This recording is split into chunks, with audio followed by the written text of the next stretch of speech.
Hi అండి, అందరూ ఎలా ఉన్నారు? ఈరోజు మా ఇంట్లో సండే బ్రేక్ఫాస్ట్ రెసిపీ వచ్చి బ్రెడ్ ఆమ్లెట్ అండి. ఇది ఎలా చేసుకోవాలో మీకు చూపిస్తాను.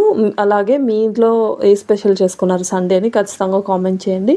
ఫస్ట్ ఒక పెద్ద సైజు మిర్చి తీసుకునేసి ఆ మిరపకాయని చిన్న చిన్న ముక్కలుగా కట్ చేసుకోవాలి. ఎంత చిన్నగా వీలుంటే అంత చిన్నగా. ఆనియన్స్ కూడా అలానే చిన్న చిన్న పీసెస్గా కట్ చేసేసుకోవాలండి.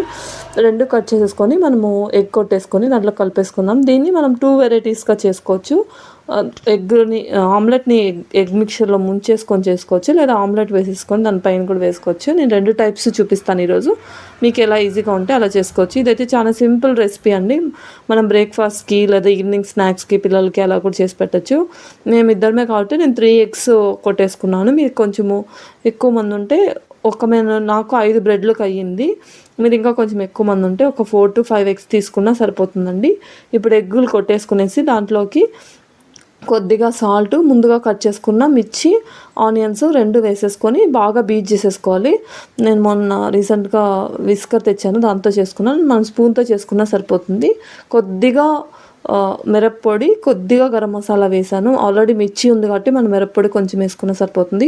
మనకు మిరపకాయలు మధ్యలో తగిలి కొంచెం కారంగా ఉన్నాయనుకుంటే మనం దీని బదులు మిరియాల పొడి కొంచెం వేసేసుకోవచ్చు. మిరియాల పొడి కొంచెం, కారం పొడి కొంచెం, మిరపకాయ స్కిప్ చేయొచ్చు.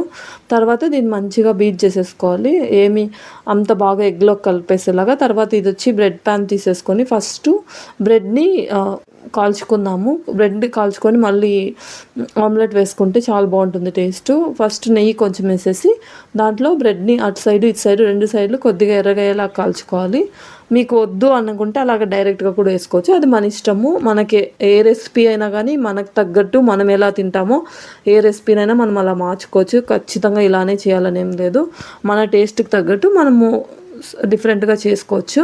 సో ఇలా బ్రెడ్స్ని ఒక 5 పీసెస్ని బాగా కాల్చుకునేసాను. తర్వాత ఇప్పుడు మనము ముందుగా ఎగ్ని కలిపి పెట్టుకున్నాం కదా, ఆ మిశ్రమంలో దీన్ని ఇలా 2 సైడ్లో ముంచేసి పెనంలోకి వేసేసి 2 సైడ్లు కాల్ చేసుకోవడం. అంతే. మనకి ఇంకా కొంచెం ఆమ్లెట్ పైన కొంచెము ఉండాలి అనుకుంటే కొద్దిగా అలా పోసుకొనేసి కాల్చుకోవచ్చు, లేదా ఊరికేనే దాని మీద డిప్ చేసేసుకొని అలా వేసేసుకోవచ్చు. ఊరికే ఒక 2 to 3 డ్రాప్స్ ఆఫ్ ఆయిల్ వేసాను. దాని తర్వాత మనం ఇలా తిప్పేసుకొని 2 సైడ్లు మంచిగా కాల్చుకోవాలి. ఇప్పుడైతే మనము హీట్ అనేది చాలా ఎక్కువ పెట్టకూడదు. మీడియంలో కానీ లేదా మీడియం కంటే తక్కువ కానీ పెట్టుకొని కాల్ చేసుకోవాలి. ఎక్కువ పెడితే భిన్న మాడిపోతుంది. ఆల్రెడీ బ్రెడ్ కాల్చాం కదా, అందుకని. సో ఇలానే ఒక 4 బ్రెడ్స్ అంతా నేను ఇలానే ముంచేసుకొని వేసుకున్నాను. లాస్ట్ ఒక బ్రెడ్ మాత్రం నేను డిఫరెంట్ స్టైల్లో చూపిస్తానన్నాను కదా, సో అలా చూపించాను. మీరు కావాలంటే దీన్ని మనకి టమోటా సాస్ వస్తుంది కదా, దాంట్లో వేసుకొని తింటే ఇంకా చాలా బాగుంటుంది టేస్ట్, లేదా ఇలా అయినా తినేయచ్చు. మీరు ఎప్పుడైనా ట్రై చేస్తుంటే ఖచ్చితంగా కామెంట్ చేయండి. సో ఇలా అన్నీ వేసేసుకొని కాల్ చేసుకున్నాను. మీరు డిఫరెంట్గా ట్రై చేయాలంటే ఇవి ఏమీ లేకుండా జస్ట్ మిరియాల పొడి వేసేసుకుంటే అలా కూడా టేస్ట్ బాగుంటుంది. తర్వాత మిగిలిన ఎగ్ ఇదంతా దాంట్లోకి వేసేసుకున్నాను ఆమ్లెట్ లాగా. దాని తర్వాత చిన్నగా అటు సైడ్కి తిప్పేసేసుకొని ఫస్ట్ దీని మీద బ్రెడ్ పెడదాం అనుకున్నాను, కానీ ఆమ్లెట్ కాలదు కదా, అందుకని ఫస్ట్ ఆమ్లెట్ని కాల్ చేసి దాని తర్వాత బ్రెడ్ని పెట్టేసి మళ్ళీ కట్ చేశాను. అలా అయితే టేస్ట్ కూడా బాగొచ్చింది.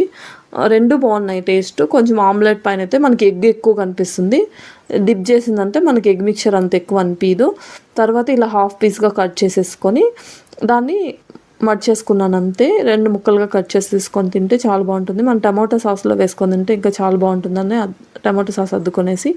ఇదండి ఇవాళ నా బ్రేక్ఫాస్ట్ రెసిపీ. మీకు ఎలా నచ్చిందో ఖచ్చితంగా కామెంట్ చేయండి. అందరూ ఫుల్ వీడియో చూసి సబ్స్క్రైబ్ చేసుకోండి. మస్తీ మనసు. Thanks for watching. Bye. See you in next video.